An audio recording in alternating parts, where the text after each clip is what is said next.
Airbus A320 de Congo Airways est saisi à Dublin, en Irlande, sur instigation de la société américaine Miminco LLC. Cette société réclame du gouvernement congolais le montant de 11 millions de dollars américains dû à un litige minier datant de 2007. Des précisions dans ses commentaires de Jacques Moulouba.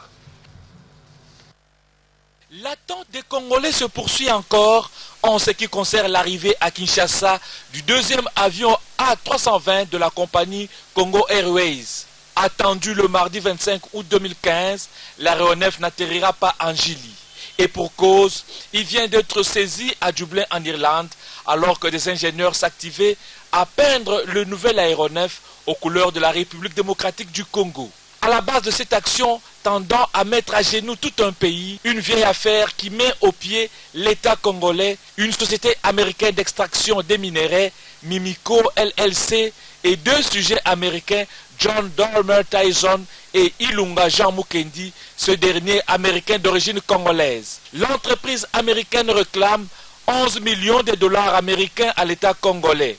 Le litige date de 2007 et la RDC avait accepté au cours d'un arbitrage de payer 13 millions de dollars américains à cette compagnie. À l'heure actuelle, l'État congolais a déjà versé 1,5 million de dollars américains. Mais là où le bas blesse, c'est cette réaction en ce moment. C'est donc avec une surprise que le gouvernement congolais a appris la saisie par la justice irlandaise de son avion. Aussitôt, une équipe d'experts congolais en aéronautique civile est en route pour Dublin pour régler les contentieux à l'origine du blocage du deuxième avion Airbus de la compagnie Congo Airways. Situation troublante. À la réunion de la Troïka de ce lundi 24 août 2015, la question a été abordée. Le gouvernement congolais affirme reconnaître le litige et s'emploie à obtenir la main levée sur cette affaire afin que l'avion atterrisse à Kinshasa. Wait and see. Jacques l'a dit, quelques dossiers spécifiques dont la saisie de l'avion des Congo Airways ont été examinés au cours de la Troïka de ce lundi 24 août. La situation économique sur le plan international et national a également été évoquée par les membres de cette structure gouvernementale. Suzy Kibira-Omari. La présence du ministre des Transports et Voies de Communication ce lundi, aux côtés des membres de la Troïka stratégique, explique l'examen par ces structures du gouvernement du dossier de l'avion de la compagnie Congo Airways. C'est le cas notamment de la saisie de l'avion de Congo Airways.